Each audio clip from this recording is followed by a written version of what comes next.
Discovering voices, building worlds. The Ampliverse. Welcome to Harry Potter and the Anxious Millennials, a show where we delve week by week into each chapter of the Harry Potter series. We've made it. We're here. We're doing the damn thing. We watched the movie. We have arrived. Now I'm going to caveat this. Hello, Ari. Welcome. We are going to caveat this and say that we watched this movie 3 weeks ago. However, I last night scrubbed through and watched some scenes of the movie to refresh before I watched it today. Oh, great. So we both did. That's great. Where did you watch it? Where is it available in the US? Because it's on Netflix over here. It's on Max over here. Yeah. Good old Max. Good old Max. Formerly known as HBO Max and now just Max. Yeah. Just Jack. Okay. So, quickly, I feel like I'm just going to run through just to refresh us where we're at. It's 2007. Okay. The movie. When this movie comes out. It is this movie, Harry Potter and the Order of the Phoenix, is directed by David Yates. It's his first of the last, 4. He directs the last 4. And this is his first feature-length film. He'd been a television director before this. Okay. So that's quite the leap. Wow. The screenplay. Wait, a television what? A television director. He'd Oh, only okay, directed, yeah. Yeah, for television. For some reason, I was like, did you say host? Oh, he went Television from director. He went from host of Family Feud to. That's why I was like, no. He said TV director. I was like, he said TV director for sure. The screenplay is by Michael Goldenberg. It's based on the book of the same title. It's produced by David Heyman and David Barron. It stars. This is the list of people that this stars. Okay, this is the longest list of starring roles I've ever seen. Daniel Radcliffe, Harry Potter. Rupert Grint, Ron Weasley. Emma Watson, Hermione Granger. Helena Bonham Carter as Bellatrix Lestrange. Bellatrix. Robbie Coltrane as Hagrid. Warwick Davis as Flitwick. Ralph Fiennes as Voldemort. Michael Gambon as Dumbledore. Brendan. Isn't it Rafe? Rafe Fiennes. Oh, Rafe Fiennes, sorry. Michael Gambon as Dumbledore. Brendan Gleeson as... Is he Mad-Eye Moody? Moody. Yeah, Moody. Okay. Moody. I'm going off my head, just my head. Richard. Oh, you are? Yeah. Good for you. I have the list of the actors, but I'm trying to... Okay. Richard Griffiths. Who is this man? Hold on. Oh, Richard Griffiths plays Vernon Dursley. Yes. Jason Isaacs plays Lucius Malfoy. Gary Oldman plays Sirius Black. Alan Rickman plays Severus Snape. Fiona Shaw plays Petunia Dursley. Maggie Smith plays McGonagall. Imelda Staunton plays Umbridge. David Thewlis? I would say Thewlis. David Thewlis is our lovely Lupin. Absolutely. Emma Thompson is Trelawney, and Julie Walters is Mrs. Weasley. Amazing. Yeah, and that's it. That's all for the episode. Thanks, guys. So apparently it doesn't star Mr. Weasley. He doesn't get a starring credit. He wasn't well enough known at the time. I think he's the only one with speaking lines practice. The only adult? No, Tonks isn't mentioned. I guess she's a new character though. Neither is Kingsley, but also we discussed how Kingsley he does, but I think it's only one. Yeah. Yeah. The cinematography is by Slauge. It's Polish. Sławomir Idziak. And I know that that's wrong. I can feel it in my bones that is wrong. And it is edited by Mark Day. Music is by Nicholas Hooper. Production company, Warner Brothers Pictures. Hooper. Distributed by Warner Brothers Pictures. Released in the United States on July 11th. Released in the United Kingdom on July 12th of 2007. Weirdly, it came out on June 28th in Tokyo. So Tokyo had it a full 2 weeks ahead. They must have done a premiere there then. Because remember, they would do international premieres. Because I remember seeing all the photos. Do you know what's crazy about this movie? I can remember going to the premiere of pretty much every other movie, but Except for this one. I'm trying to remember, because when the next year we went because we were in Greece. We were in the Greece cast. Yeah. And so we went. This would have been between freshman and sophomore year. I think that's right. So then we would have been like, you were doing Honk. I was doing Honk. And I was doing Beauty and the Beast. I was on my East Coast tour of Honk Jr. As Honk himself, you were the title role. As Mr. Honk. It's the titular role. Yeah. Forget Harry Potter. Let's talk about Honk. Let's talk about Honk, honey. Let's not talk about Honk. Yeah, I cannot remember. I'm like, who would I have gone with? I probably went with like Brooke and Justine, or at least one of them. I probably just went with my mom. It's so weird. It's the one I can't remember. Yeah. I'll have to ask my mom if she remembers if we went together or if she remembers like what was going on at that time. I just cannot remember. Yeah. It's so weird. It's the only one. The running time of this film, Ari, is 138 minutes. It's the second shortest of all the Harry Potter films. The second shortest? What's the shortest? I don't know. I didn't look that up. You know what, though? I think that makes sense. I think that the fact that this book was the longest doesn't really make sense to me. Like, I'm like, why was this the longest one? Yeah. Okay. What did was it the third one? Is the third one the shortest? 144. No. 157. 138. 146. Oh, the last one. The last one's the shortest. 130 minutes. Wow. Oh my God. And the last one is like iconic. So good job. Hats off to them. And I cried for 135 of those 130 minutes when I watched that movie in the theaters. Are you kidding? Because I actually did. I was cried crying the whole from movie. Me too. Yeah. From the moment the Harry Potter logo popped up, I was crying. I was so sad. It was rough for me. The budget was 150 to 200 million. And the box office was 942.2 million. It was the second highest grossing film of the year. And apparently, Warner Brothers claimed that it lost 167 million from this film. Oh, like it didn't do as well as they thought it was going to, even though it made the second $900 million. Yeah. But also, like, people, they just say stuff. They really just say anything. I'm sorry. The royalties that you get, like from other Harry Potter, I just don't. There's no way you're set for life. If you were a minor character in the Harry Potter films, you're set for life. Mm-hmm. I'm convinced. If there is someone that was in the Harry Potter films who is not somewhat set up for life to have a comfortable life, let me know that I'm wrong. But that's my impression. Yeah, that you're good for forever, pretty much. That's all I have. That's all the background I think we need. Because I did not read the IMDb trivia page. Because it was so long. I said no. Oh, really? You were like, not today. Not today. You all can read it on your own time. This is not a Showgaze episode. This is a Harry Potter and the Anxious Millennials episode. Okay, to be clear. I do want to say before we get into it, I have tried to make this a bit more summarized than the movie episodes that we've done in the past. Because I think for whatever reason, the movie episodes have ended up being like 2 hours or like an hour and a half each because we'll divide it up. Mm-hmm. So I'm hoping that this is going to go a little bit quicker. So right off the bat, we've got the opening credits. And when Adam and I were watching it together, we rewound it because I was like, excuse me, is that the pensieve transforming into the sun? Yeah. I was like, is that what's happening there? Listeners / fellow movie viewers, Harry Potter fans. Let us know. Do you know what I'm talking about? Has anyone else noticed that? So it opens with Harry sitting on a swing in this dry-ass desert. Okay. Pause. Already. My first note.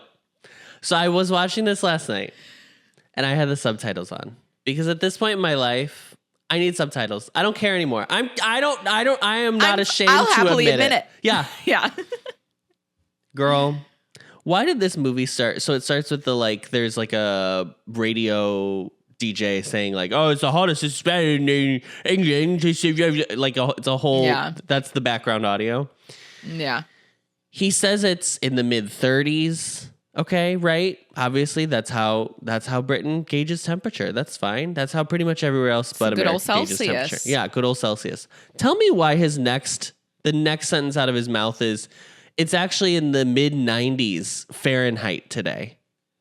I was like, they just wouldn't say that. He would not say that. That is only for your American audience. Stop pandering. Stop pandering. And also like, it is clear enough through other parts in this first part of this film that it is extremely hot. You didn't even need to explain to you. You don't even need either line about it being hot because like it's shot so it looks like it's like a desert. It's fully like, a desert. A wasteland. It's Mad Max up in here, girl. And then like later, Petunia's like about to have a heat stroke. Heat stroke. Yeah. Like we get it's hot. You didn't need to be like also Americans, it is mid 90s and we'll get to 100 by the end of the week. Yeah, also Americans. Also our good old friends in the US of A. Let me tell you.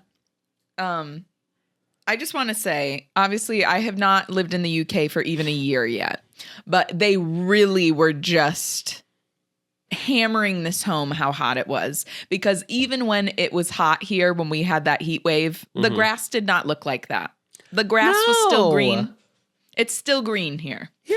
So I was like, okay, that is like very extreme, which I mean, Keith did say, he was like, oh, sometimes in the summer, that's when the grass will get like brown. But I was like, you would have thought that was like LA during a drought. Yes. I was like, I don't know if we needed to go that far. Like, it's obvious it's hot. We buy it. I buy it. I buy it's hot. Yeah, I was like, we don't need it to be a wasteland. So Harry's sitting on this swing in this dry-ass desert, and Dudley and his chav friends come up. And Harry's like, oh, did you beat up another 10-year-old? And he's like, this one deserved it. And I was like, oh, is this like, he's like doing a new little accent? Oh yeah, he's a fully new character. He's a brand new character. I was like, what is this? This is a different accent.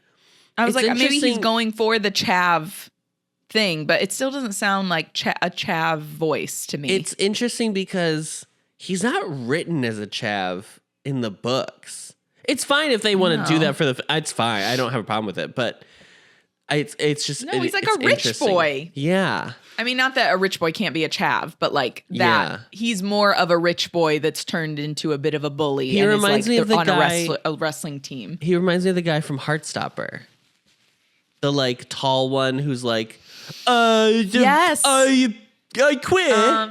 Oh my God, what is his name? Harry. Is it the tall blonde one? I'm not talking about the one that like. Okay, yeah, probably. The one that's like homophobic and is always like, it's just banter. Like, it's just banter, Nick. Nick Nelson. Banter. They come up and they're talking about, Harry's like, oh, you beat up another 10-year-old. He's like, this one deserved it. And then he starts teasing Harry about moaning in his sleep and talking about Cedric. And he's like, who's Cedric? Is Cedric your boyfriend? And he's like, he's dead like your mum. Where's your mum? She dead. It was just like. It's so weird. It's such a weird. Is she dead? Is she dead? Like he just keeps doing weird things with his mouth. Yeah. And then I'm sorry, we're gonna talk about the weather a lot in this film. Oh, so it's a storm starts film. rolling in, and I was like, okay, so like I get that like the Dementors bring the cold. Like they bring the cold, they bring that ice. It gets chilly. They bring chilly. the cold and this, that pink venom, this, that pink venom, this, that pink venom. Get him. So this storm rolls in, and I was like, I mean, okay, but like you're using that to kind of symbolize that the Dementors are I was confused by it. I was is this? I think it to gets make us more think they're extreme coming? in the later films too, doesn't it? When the Death Eaters are just like out and about, all of a sudden, like there's just like weather up front. Yeah, I was like, that's not.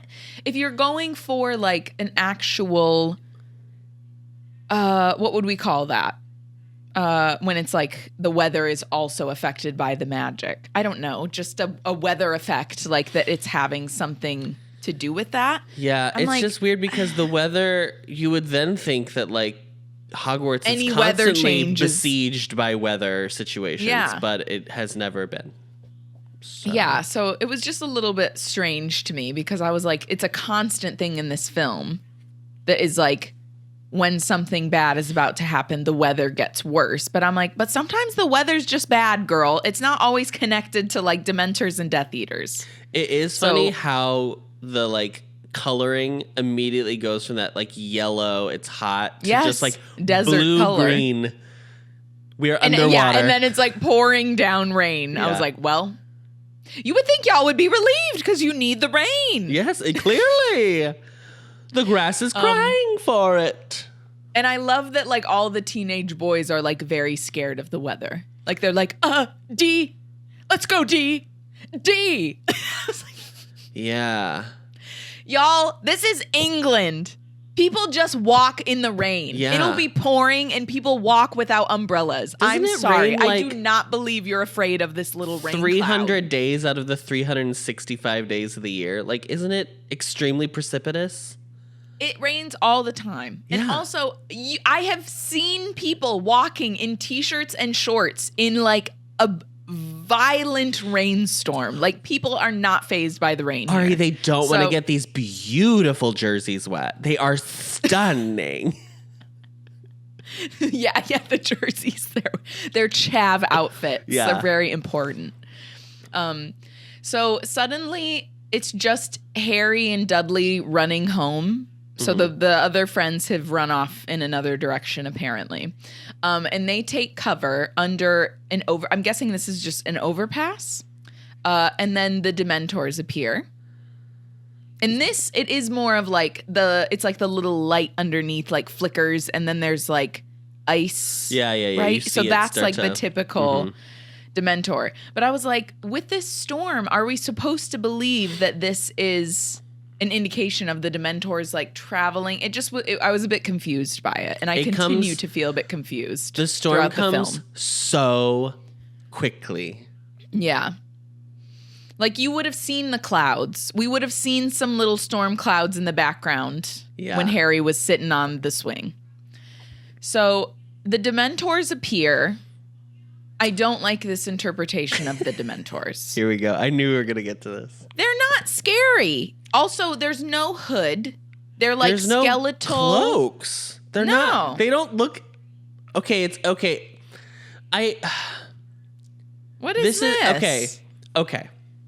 Didn't make sense to me. Changes that don't bother me because they happened. They happened without whatever. I don't mind. Obviously, I'm sorry.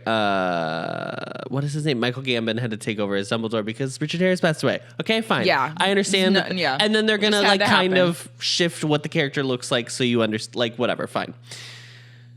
Things that I don't like that they just like change out of nowhere. I hate that they changed Flitwick and then kept him as this like new Flitwick. Why? Yeah. That's dumb. Yeah. It always bothers me. Yeah. The Dementor thing, you had already established what they like. What's the purpose? What's the reason? Why change it? Why reinvent it? I'm assuming they're working with the same visual effects companies. I'm sure they just still have the exact same files from the 2 movies ago. Like, thank you. I just don't get it. But what I will say, I'm going to go completely on the other side here. I'm going to flip sides and say I love this new interpretation of the Patronus. Oh yeah. This is what the Patronus should look like. Yeah. But it should have looked like this from the get-go. Yeah. This was what it should have done from the beginning because this is, you know what I've realized? I don't know what this is called, but I am very much a person that I think you need to reference the text and try and nail exactly how the text describes something. So obviously the text describes the Patronus as charging down the Dementor. And so that's always what I, as the reader, imagined. And I doubt that, I'm sure that's pretty standard for everyone because that's how it was described. So I just think if that's how it's described in the book, when you're bringing that to life on film, you want to try and make it as close to that as possible. I know not everyone's like that. That's just how I am. So when it is something that is like slightly off from that and they've kind of just gone their own interpretation with it, like how Emma's dress in the 4th film was pink. I was like, why? Just make it blue. It was blue in the book. Yes. Just have it be blue. We're Team Merryweather. Make it blue. Yeah. Yeah, make it blue. So things like that I do notice I tend. So like that's why I don't like the Dementors, because this is not how the Dementors were described in the book. They have a hood. So it doesn't make sense to me. It's almost weird. I don't even understand. It's weird. It feels like they were like, what if the hood was like their head skin tight? And then it's just like a little cutout of where and I don't, it looks like and you can see their whole neck. It's like a skull with a neck. It looks like this is going to be really weird. It looks like a cloth version of like a gimp outfit. Like a BDSM, like leather, like full. Yeah. It's weird. It's a weird interpretation. I was going to say it looks like a face kini, but that's even better. Yes. It's Rue at the end of season 12. Is that 12 when they did the? Yeah. Yeah. Oh my gosh. Okay, where was I? But I do like how fast they are in this. Oh, see, I don't even remember. They just like they fly in more quickly than like in book 3. They're very like kind of Louis. Just drifting about. Yeah, just like a slight breeze might knock them off course. So the stag is beautiful, gorgeous. We love him. Sure. He chases down the Dementors and they're safe. Mrs. Fig shows up and walks them home, revealing that she's a squib and she knows Dumbledore. I don't know if she word for word says she's a squib. So like... No, I don't think she does in this movie. If you didn't read the book, you would be like, who's this woman? Yeah. What's going on? But we know that she knows Dumbledore. But no mention of Mundungus, correct? I don't remember her mentioning Mundungus. No, Mundungus is not mentioned in this film at all. Yeah. I don't think the movie series really explains what a squib is, though. Like in in the second movie, there's like a reference to it. There's more. But even then, you don't get the scene where he like finds Filch's like, teach a squib how to use magic thing. So. Yeah. What is it? His quick spell? Yeah, quick. Yeah. I don't remember what it's called either. So they arrive at home, and of course, Dudley blames Harry by just like pointing at him. And I just have to say that I love Vernon and Petunia's summer outfits. Petunia she's the best dressed character in this film, and she has one scene. She has one scene in this movie. Oh, I know. Her outfit is so cute. It's so cute. And also the way that she is like dying in this heat. I was like, this was me over the summer when it was this hot and there just wasn't AC. And I made a note. I was like, for the love of God, people in the UK just need to get AC. Like, you can have one that you literally store in your garage every other time it's not hot, but like, you need to have something. Shouldn't Petunia be a redhead? No, she's blonde. Is that normal for like one sister to be a redhead and one sister to be blonde? Yeah, it can happen. Oh, okay. It is a little weird that she doesn't have red hair in terms of it would have made it it could have helped. Do you know what I mean? Like make a more sister. Yeah, like just establishing that family line, but whatever. Harry does receive a letter from Mafalda, but he only gets one. And Adam, I don't know if you noticed this, but I would just like to say that on this letter, it had confidential printed on it And then the letter reads itself out loud. Yeah, and I was like, that's not how confidentiality works. What the hell is this? What? I was like, you don't have it say confidential then. Yeah. Like, you put that on there. I really like the interpretation of it reading itself. Because me too. It's a much better choice than like Harry reading it and like having to explain silently. what it says. Yeah. Yeah. But yeah, just don't put confidential then, because girl, it's not. Yeah, because her delivery of the letter is like perfect. It's specifically the hoping you are well, Mafalda Hopka, like at the end. I'm curious who. Amazing. I'm gonna IMDb who did that voice. Okay.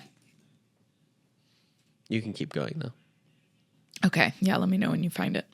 So the Dursleys, the Dursleys take Dudley to the hospital as Mrs. Figg watches through the window. And I love that Vernon mouths, he's not feeling well. It's so funny. It's weird.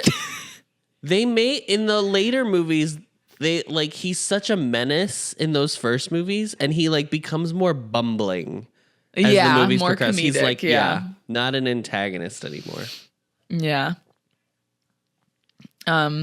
So then we have a nice little cut to Harry punching the wall with both fists, which makes the photo of his parents fall in the glass crack. And this upsets Hedwig, which I was like, I'm Hedwig in this moment. I'm like, what the fuck are you doing? So then he's like, oh, sorry, Hedwig, which I was like, this is the first time that he apologizes we never see him give Hedwig an apology in the book, but he does apologize to her in the movie. The voice of Mafalda Hopkirk is Jessica Hines. She is credited in the film as Jessica Stevenson, so I'm assuming it's probably her maiden name before she got married. Okay. She is known for, she's in Shaun of the Dead, apparently, which I think I've seen. And then after Harry sits down on the bed and kind of chills out a little bit, he ends up falling asleep and has a dream about Cedric being murdered. Mm-hmm. And then there is like a little moment. I don't know if this is symbolizing the start of the Voldemort stuff, but he has the thing with Cedric, and I think there's like a flash cut of Voldemort, and then he like wakes up. Mm-hmm. And the Order of the Phoenix is coming into his room. Yeah. Okay. Ooh. I want to, before we get into this, I just want to say I have nothing against this actress. She actually was in Game of Thrones, and I think that she's a great actress. It's nothing against her. Why is this the portrayal that they decided to do of Tonks? It's like not correct in any way. What's the only thing that is accurate is that like she kind of stumbles at one point. Yeah. Because I'm like, what she's wearing is a wig. So why wouldn't you have just given her a spiky wig? Like, were they worried about making her too like queer coded? So they were like, give her long hair. I don't think that was really even probably part of the conversation. It was probably just, it's easier for the visual effects department if she had like a bigger cut to like, it's easier to display the color change on it maybe than if it was like smaller and more condensed. It's more noticeable if it's more of like a shaggy, whatever the hell is on her head situation. Nothing. A shaggy nothing. And there wasn't even like a fun haircut. I was just like, my frustration. And then the only moment. Like, yeah. What? Go ahead. You might have been about to say the same thing I am. My thing about like she is. You just could have done a lot more, and I get that this movie spends so little time with her. Like, why are you going to waste a bunch of money on this? But like, she's your only. What is it called? Not animagus.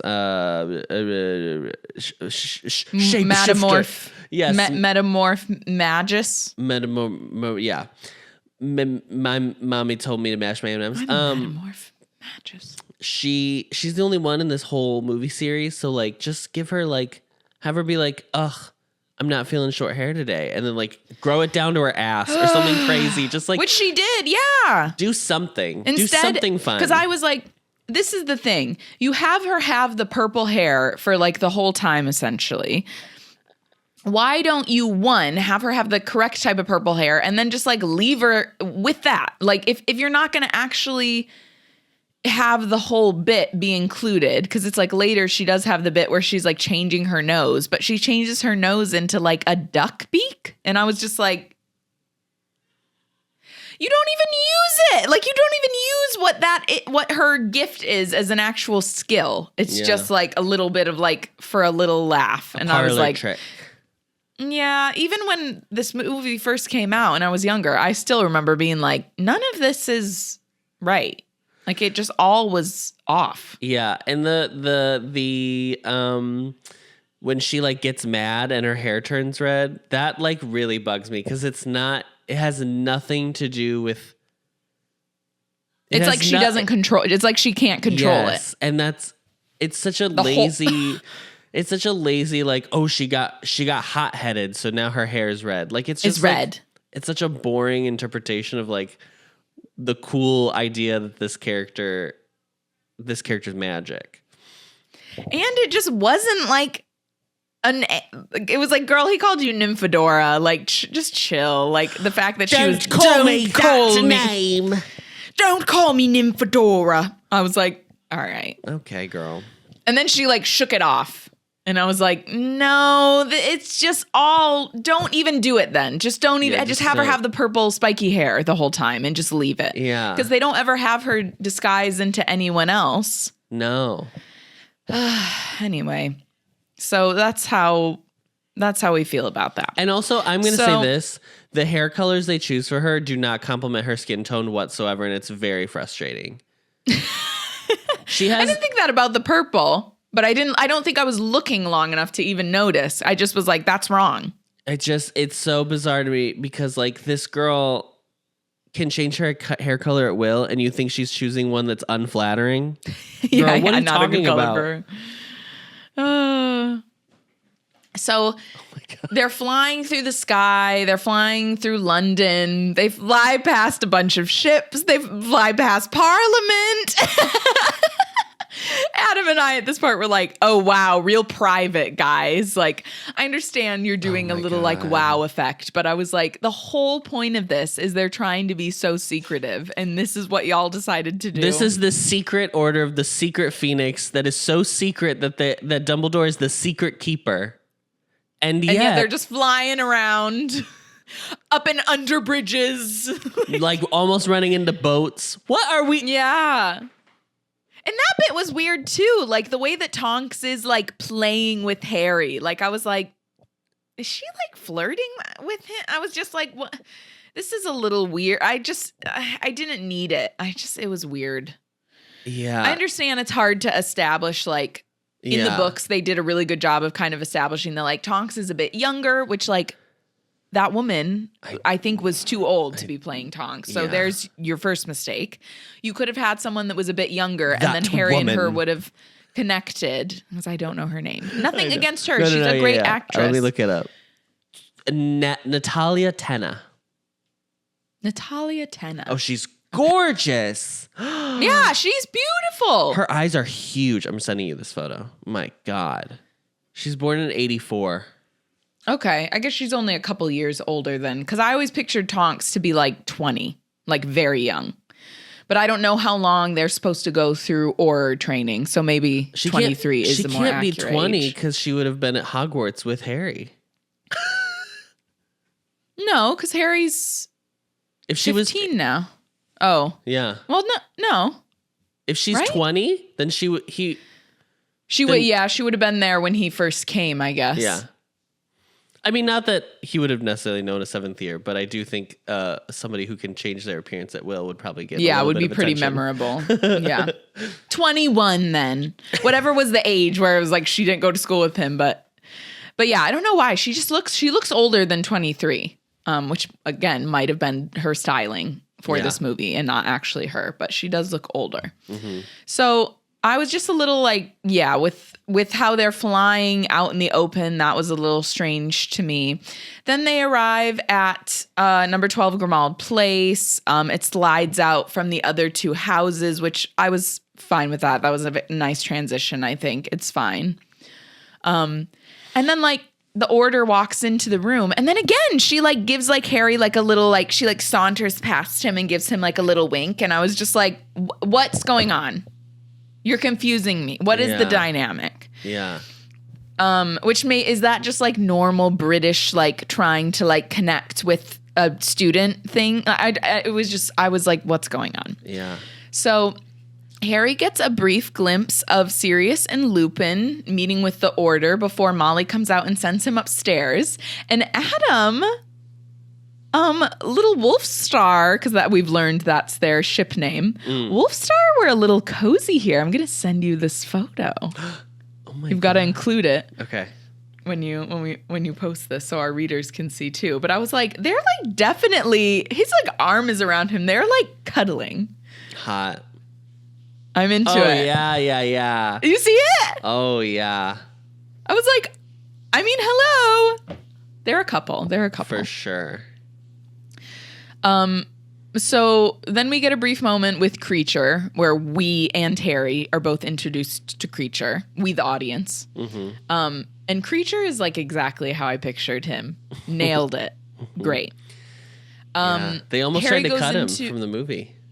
And then, I didn't know that. And Joe was like, he has to do something important for plot wise for a later film. But they don't even ever reference him.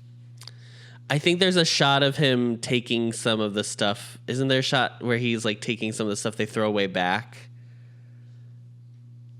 No. No? Okay.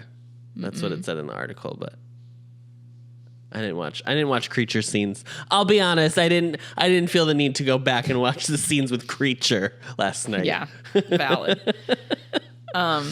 So Harry goes into his bedroom where Ron and Hermione are waiting for him. And it's pretty much just like the book. They're just like, Dumbledore made us promise not to tell you. The only thing that's different is I would say Harry is like more like he doesn't ever actually yell at them. He's more pouty. Yes, there's a severe lack of yelling in this film, which I almost think is like an overcorrection. Like I do need him a couple times to be like an yell. angsty teenager. Yeah. But fine. So they explain to Harry, the Order of the Phoenix is a thing, basically. They're like, oh yeah, this is headquarters for Order of the Phoenix. And then Fred and George pop in and suggest listening in with their extendable ears. Ginny pops down as they're listening, and then Crookshanks bites the ear off so they can't hear. Yeah. And then finally, Harry's able to reunite with Sirius while Lupin looks on proudly. And I just want to say, I understand Harry has like this connection with Sirius, but Harry just spent a whole year with Lupin, and he's essentially just been completely cast aside. He's definitely spent more time with Lupin than he's done Harry. with Sirius. Yes. Lupin has spent more time with Harry than Sirius has. But like, I mean, I guess he hasn't seen Lupin for like a whole year, fine. But like, Lupin was like your fave teacher, and you definitely had a connection with him. And now you're just kind of like, meh. Oh, hey, you're here too. Yeah, it's weird. So then they all have dinner together, and it's revealed what the prophet, aka Fudge, in the Ministry have been saying about Harry via the prophet.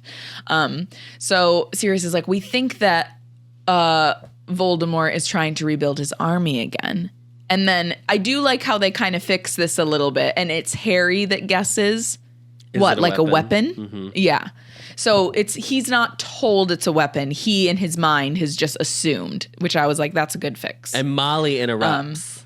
Yes. Molly's like, yeah, we're done. So then Harry has a weird dream where we hear Voldemort's voice, like in his head, just saying like, Harry, in his head.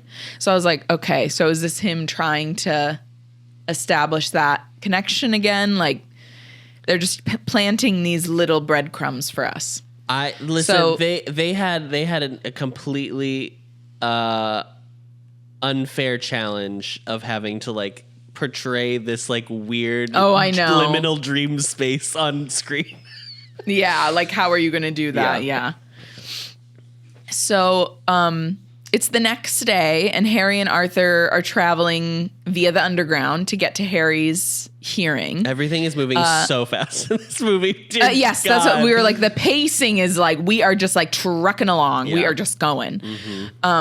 So they take the phone booth, just like in the book. The ministry is very grand. I just really have a very big complaint about the fountain. Do you know what it is, Adam? That they're separated.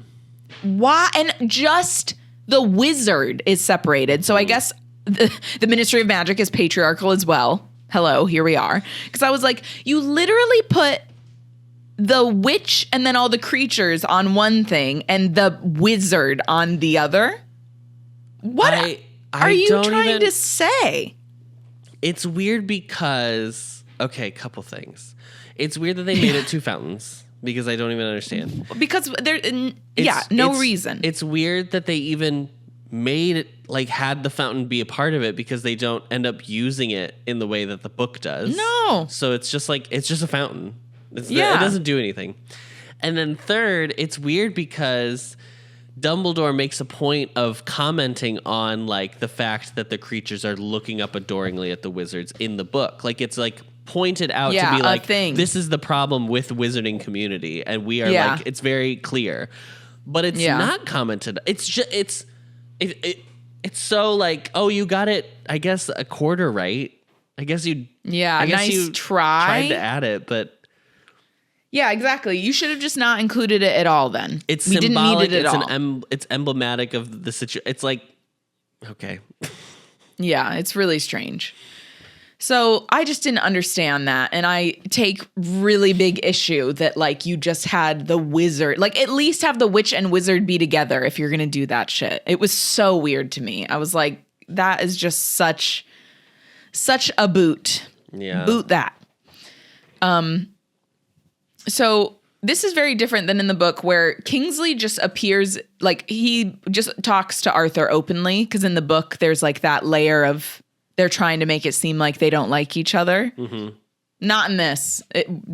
He'll just talk to Arthur openly. He just whispers in his ear in the elevator. Yeah. So he tells Arthur that Harry's trial has been moved up to right this very moment. Still no lines. So they rush down. No lines. Still no lines. Shacklebolt. Yeah, said it quietly in Arthur's ear. Yeah. And then he is like, oh, we got to go right now. Arthur says to Harry, your trial's right now, or in 5 minutes. So they go down to, we don't know, we hear Department of Mysteries, right?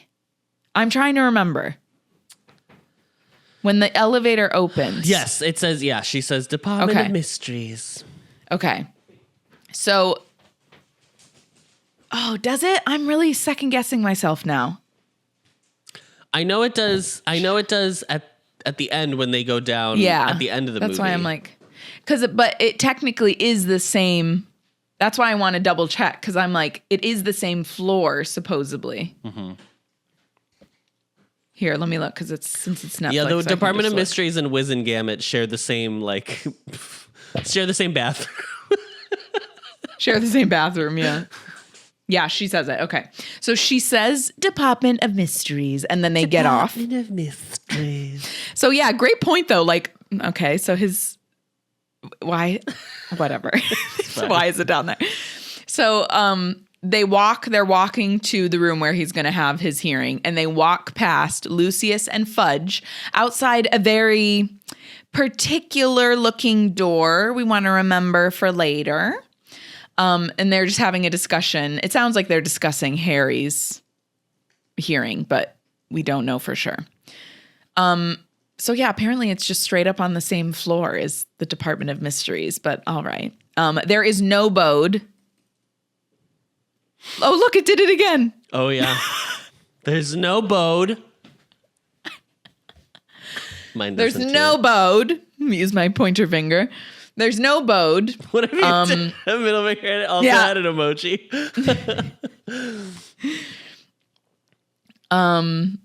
Dumbledore luckily shows up 3 hours early, and Mrs. Fig is a witness, similar to in the book. Umbridge and Amelia Bones are both there, similar to the book. And then they do a vote. He's exonerated. Dumbledore dips out. Wow, does you not are say a speeding word through this. to Harry. Okay, first, wow. Okay, wait. Because I did watch. What do you want to talk about this? I did watch the full Wiz and Gambit scene. Okay, I'm confused what the two colors of the robes mean. It has to mean something. Like there's a red group and a black group. The House and the Senate. Well, sure, but it's technically like, isn't it supposed to be like the Supreme Court? It's just weird. But I also don't know anything about like British judicial system, so I don't actually know anything. So that was a curiosity that I had. I love the Dolores still has like a pink collar around her like black outfit. I love that detail. I think it's great. Yeah, it's great. This is the first scene with Imelda, and I'm going to say right now, she is the MVP of this film. She is so incredible in this role. It was like her audition to be the queen. It's like so... there's a lot of similarity in what she does with this role and what she does as like Elizabeth on The Crown. But and then the last thing is I really like the lady who plays Mrs. Bones. What's her? Amelia Bones? Yeah, Amelia Bones. I love this actress. I love this performance. Yeah. It's so interesting, even though there's like barely anything for her to do. I think it's like really good. Yeah, she's great. I think this introduction to Umbridge is excellent. Yeah, like that this is our first impression of her. It's like, oh, and she like that. leaves So an when impression. we see her later, we're like, oh, it's that woman. And Cornelius is so like laying it on like he is like fully like, well, I'm now a villain. yeah, exactly. So once again, as we said, we're just straight up trucking along because from this trial, as soon as Dumbledore like dips out, the next scene is they're literally walking. They're at King's Cross, walking to platform 9 3/4. Yes. I had a question. So in the book, Dumbledore reveals that the reason he had been distant from Harry is because he realized that there was a connection. What does he realize? There's a connection between Harry. Does he realize the connection after the events of book 4, or is it once he hears about the dreams? Because when we read the chapter, it felt to me like it was like, oh, he was keeping distance because after the events with like Christmas with the snake, that's when he was like, oh, there's definitely a link, and I don't want Voldemort to be able to spy on me. Yeah, but he's clearly distant from the beginning. Yes. Yeah. Even over the summer, he's not allowed to like learn anything. So I know, obviously, didn't Harry write a letter, or like, isn't Harry telling? Does he tell Sirius about the dreams? But he can't really put anything in writing. Yeah. Before anyway. I don't know. It's like so why weird. would he? Because there isn't really a moment in the 4th book where Dumbledore would think that. Right. There's not a good until after the Arthur situation. There's not a good reason that he's like being cold and distant. So it just is like, I don't know.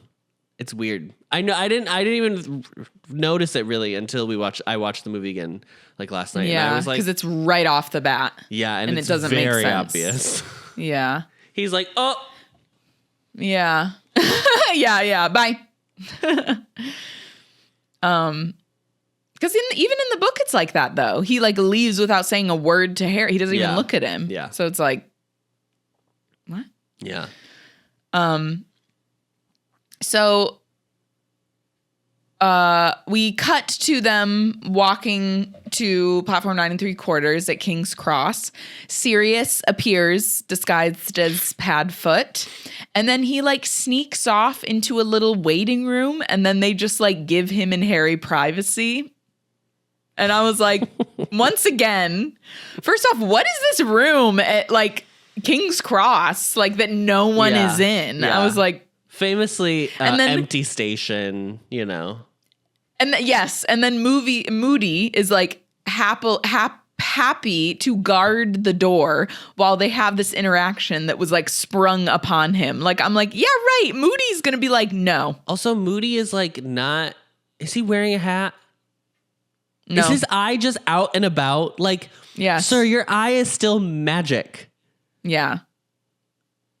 Well, not wearing a hat. He needs to have the like. Yeah, the bowler. Very Fosse. Yeah. I always think of Fosse. So then while they're in this random waiting room that is being guarded happily by the Order of the Phoenix, Sirius presents the photo of the Order of the Phoenix to Harry. Mm-hmm. And this is where we see Neville's parents. Mm-hmm. And this is where Adam said, okay, Neville's mom should have played Tonks because she's got that nice little short spiky cut. Pixie cut. And I was like, yes, because isn't that, okay, I know Tonks was described as having a heart-shaped face, which I'm trying to think, who has a heart-shaped face? I can't think of anyone off the top of my head. But I imagined like someone that looks kind of more youthful or like cheruby with like a pixie cut, like a little like Neville's mom. Mum. Okay. Neville's mum. Tonks should look like she just walked off.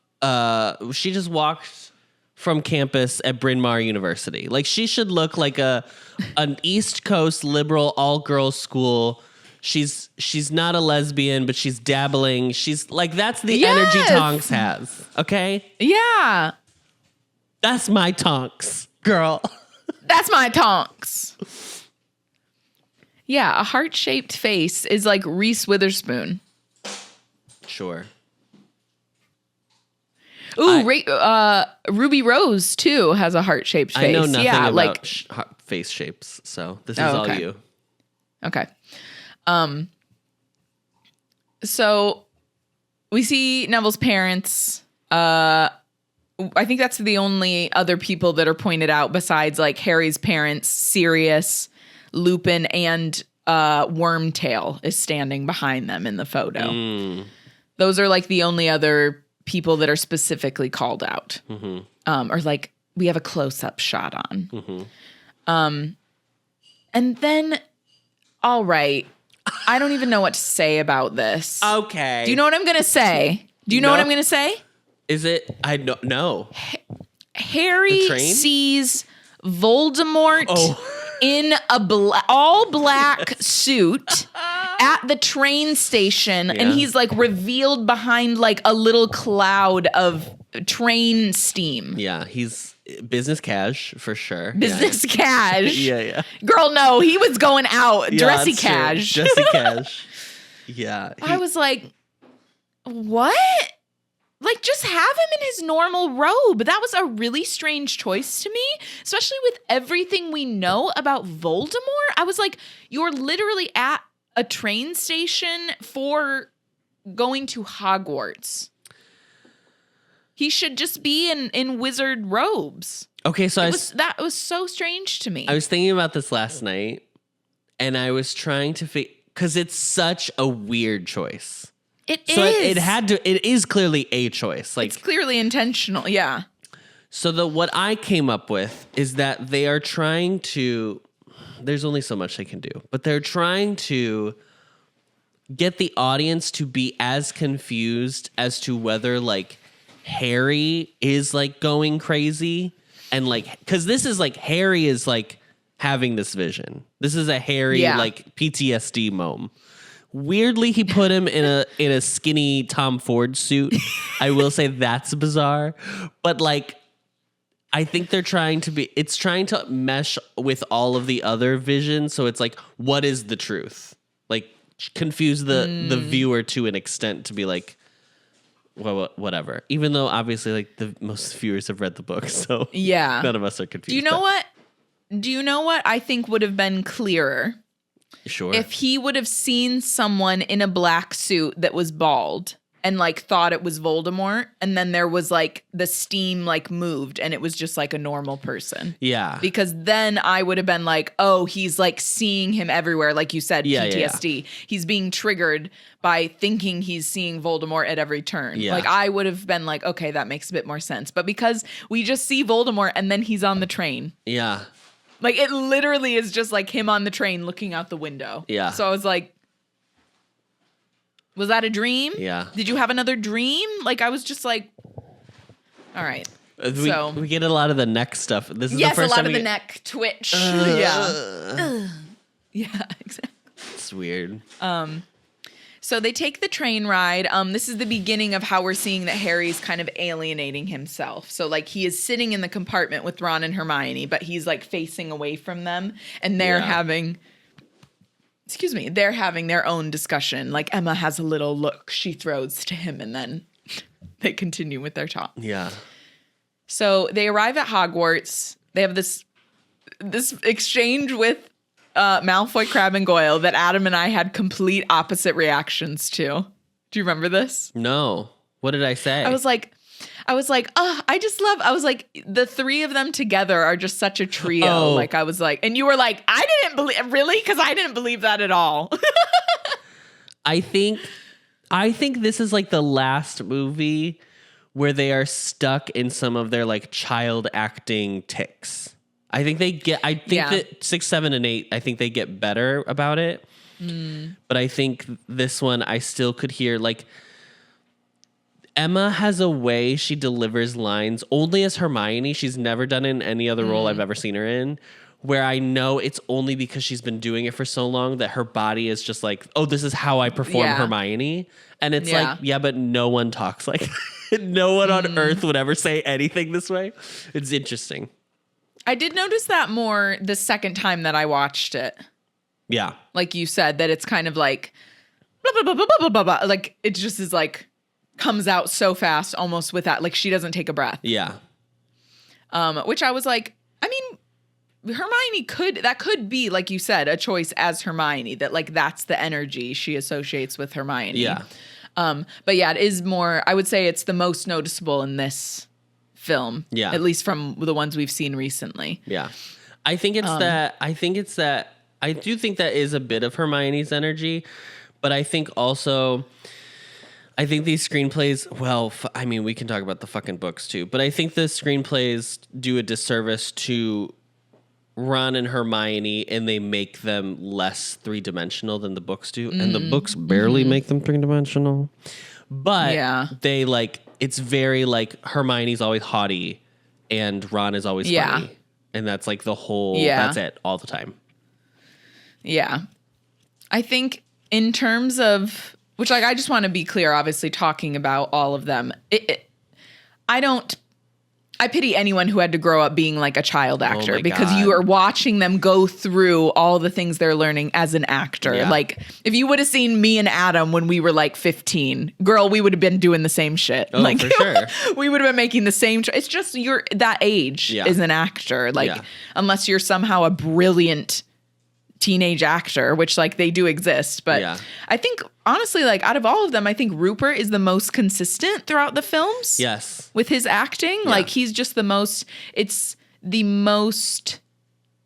he always seems pretty comfortable, or like he's the most relaxed in Ron. Weirdly, the only movie where I feel like he's not relaxed in, I think, is 7, when he has to do his whole like bit. Yeah. But I think it's because because it's the most like in the books or in the movies Ron has ever had to like do that. Because even in book 4, even in movie 4, when he's mad at Harry, quote unquote, it's still like it's still got a comedic element to it. With the like talking to someone to tell someone out, like that whole sequence. Yeah. I'm not an owl. I'm not an owl. But yeah. So anyways, they get to Hogwarts. Neville joins them with his little cactus plant that I can't remember what it's called right now. Sorry. Mimbulus Mimbletonia. Yes. Mimbulus Mimbletonia. That was off the dome, baby. The top of your head. Harry sees the Thestrals in this moment, which Neville should have seen them too. Yes, he should have. He doesn't. Yeah. So that's an issue. And then we meet Luna. I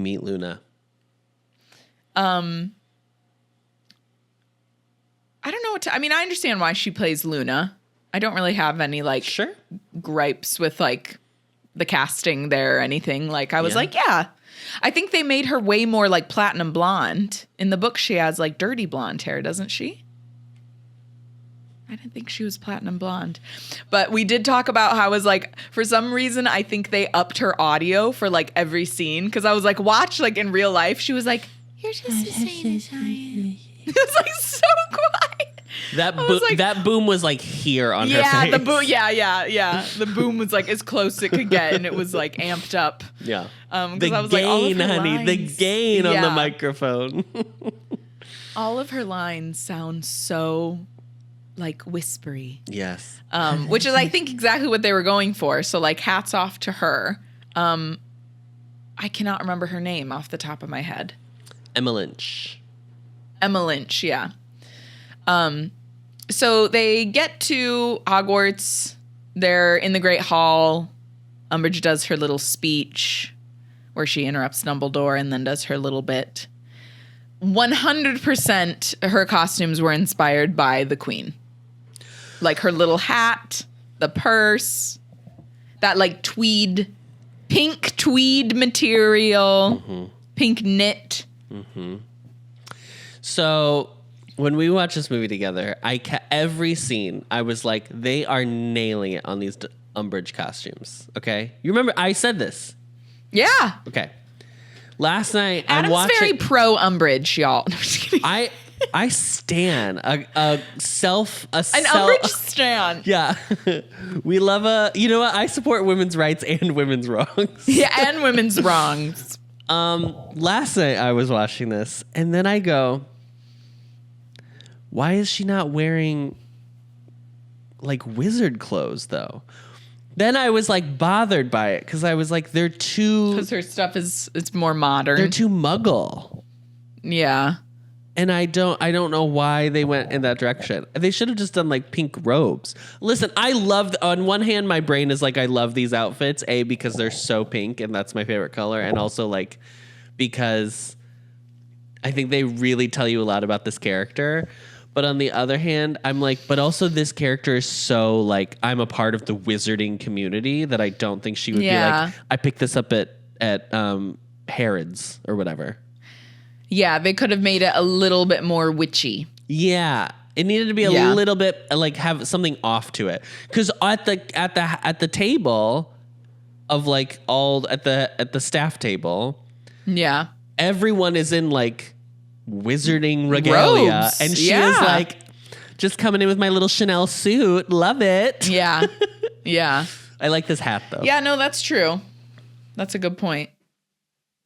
I think I didn't think of it like that because for whatever reason for her, it works in the sense of like, I mean, I guess Fudge still wears robes, but it's like how he always wears like a pinstripe suit. He has a suit under his robe, yeah. Yeah, like I was like, I'm like, okay. Yeah. But yeah, you're right, that she should have still at least had something that was a bit more of like a witchy flair to the outfit. The problem, and I understand what the problem is, really, because we associate like long, drapey, droopy fabrics with that kind of like a very Trelawney energy. Yeah, Trelawney. I was going to say more bohemian, that kind of style. Yes, and she's so not that. Not that. And with McGonagall, she also is not that, but they pull it off for her because she looks like the most like she's like the classic image of a witch. Like it's a black robe, it's a black pointy hat,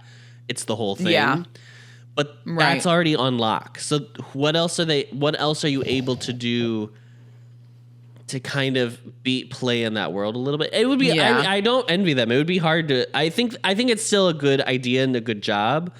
Definitely. But yeah, there's definitely like a lot to think about with stuff like that. Yeah, because she is like the only witch that is like full Muggle. Yeah. Regalia. Yeah.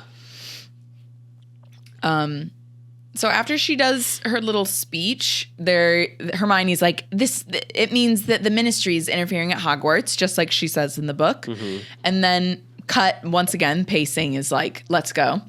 We cut to the Gryffindor common room, And Seamus like really goes in on Harry. Yeah. It was like they were about to fight. Yeah.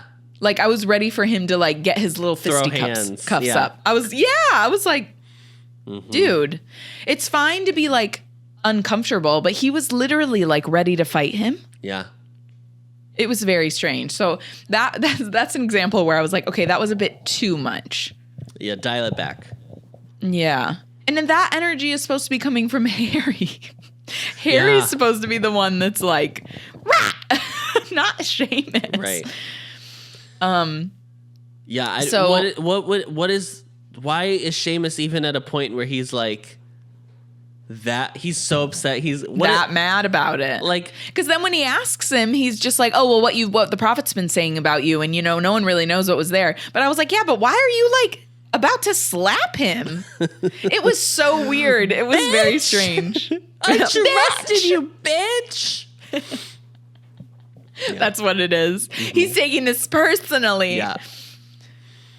So Ron comes in, defends Harry, which I actually really appreciated this moment because I think in the book it's a bit more like Ron kind of doesn't know what to do. So I appreciated that in the film he takes more of a very clear stance that he believes Harry. Mm-hmm. And he's like, does anyone else have an issue with Harry? And no one says anything. And then they go up to their dormitory. Yeah. And then Harry's an ass to Ron because Ron's like, he'll be okay. He'll come around. And Harry's like, I said I'm fine. Leave me alone. So then Ron's like, okay, I'll leave you to your thoughts, I guess. And then goes downstairs. And then we have a moment of Harry doing the oh, yeah. thing. Is it supposed to be like a snake thing? I don't know. I don't know what it is. It's so evocative. It's so weird. Just like it's like the image I associate with this like movie specifically. It's so... Yeah. He's just like twitching, trying to shake it off. Yeah. And then there's another dream. So he has a dream about Voldemort, but also about the room, the mystery room, the orb room. I don't know what else to call it. He sees the fucking prophecy. Yeah, right away. There's a shot of it. All right. And then there's like a very okay, this is such a specific reference. There's this shot of Voldemort who's just like doing like big arms in like a void black space. And it's very in Halloween Town, it's very Calabar at the top of like yes, the it is town. Calabar. Oh my God, you're right. That is. It's giving Wait, is it Calabar? Yes, it's Calabar. Yeah. It's giving Calabar. It's giving Calabar. Oh my God, Oh my God, please, Adam, please find the photo of Calabar and have it, and then. Oh my gosh, iconic. Calabar. So he wakes up from this nightmare and then Ron is watching him. Do you know what I like to imagine now that you've said the bit about Calabar? What? I like to imagine that Harry was doing it. Yes, he's emulating everything he sees in his sleep. And that's why so Ron was looking at him because he was like, you okay, bro? What's going on? Yeah, and like, it's giving Calabar.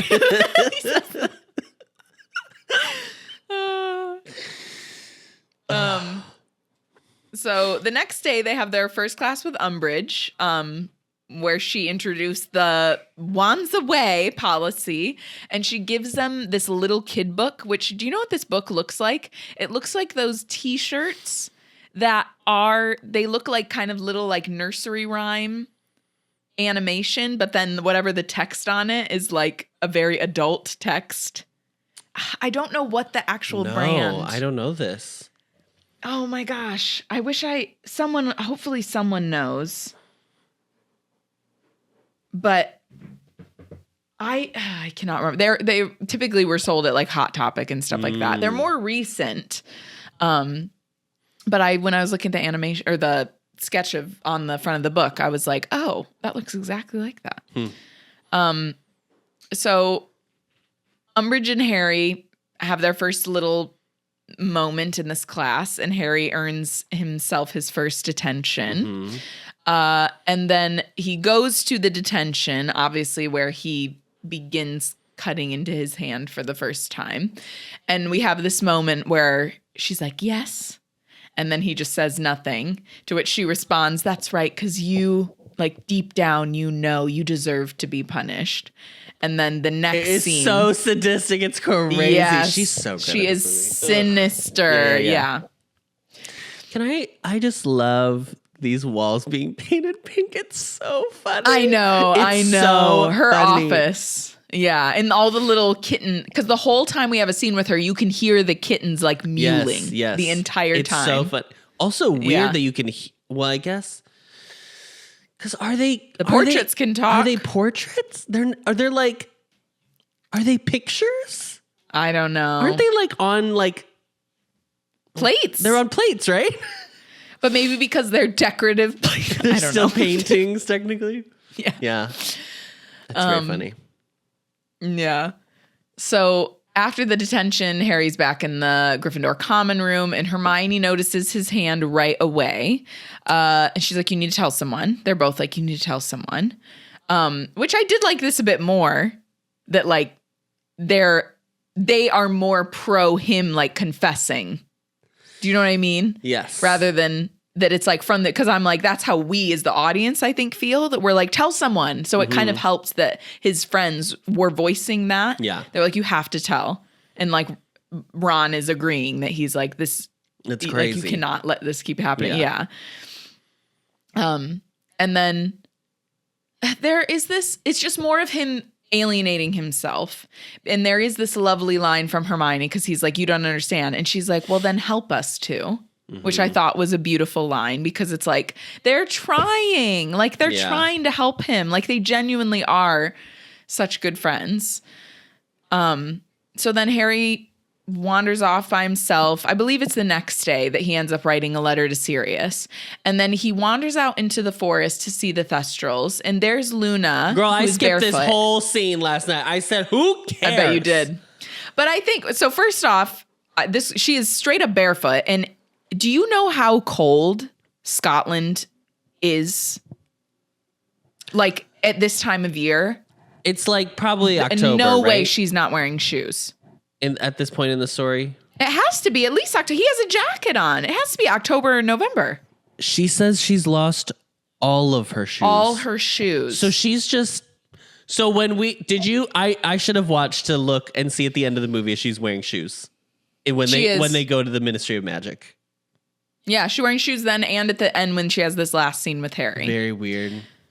So I noticed actually in this movie, Luna is used as a tool for Harry to process his grief because she's the only other character that has experienced death, which I do think is a really beautiful... The scenes with Luna and Harry, I actually think are really lovely. Like when you actually listen to the dialogue and what they talk about, they are really lovely.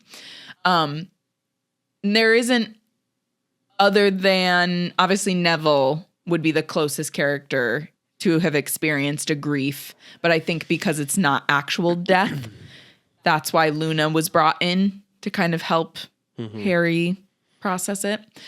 Because at both of the times that they have scenes together, they talk about death, I noticed. So well, I don't really have much. He talks about it and she whispers about it. Yeah. Yes. Sorry about your godfather.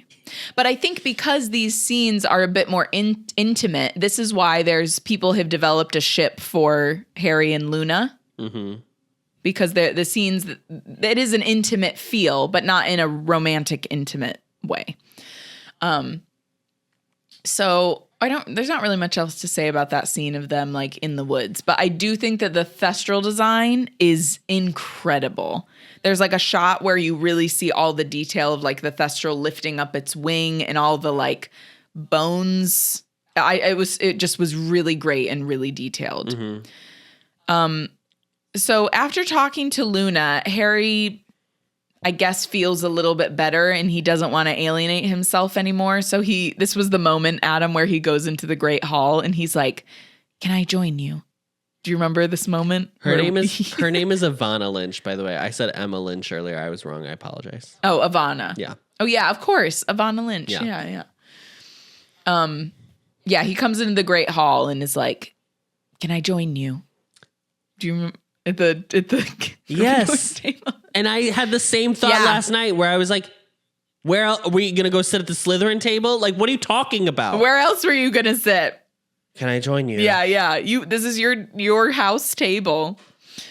Okay. And then we have this iconic Minerva and Dolores scene on the steps. On the steps of the palace. That's for Adam. Yes. Yes. We have to talk about this scene because I realized what she is saying in the scene. And then I was like, huh? Okay. Continue with your thought. No, that was it. I was just going to say this scene is iconic and she becomes High Inquisitor like the next day. So what were you going to say?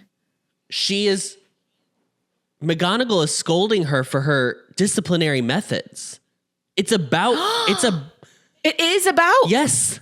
Oh my gosh. She calls them medieval. She knows. So in the film, she knows. Yeah. So she knows. Yeah. That she's sadistic basically at this point. That's crazy. Yeah. Wow. No, I missed that bit. I always think of the whole like disloyalty. Yes. Exchange. So I missed. It starts where she's like, you shouldn't be disciplining students like this, and then she's like, how dare you question my authority?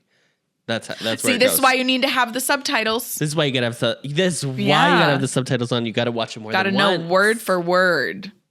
So silly of me, but it sounds as if you're questioning my authority in my own classroom. Minerva. Not at all, Dolores. Merely your medieval methods. I am sorry, dear. But to question my practices is to question the ministry, and by extension, the minister himself. I am a tolerant woman, but the one thing I will not stand for is disloyalty. Disloyalty? Things at Hogwarts are far worse than I feared. Cornelius will want to take immediate action.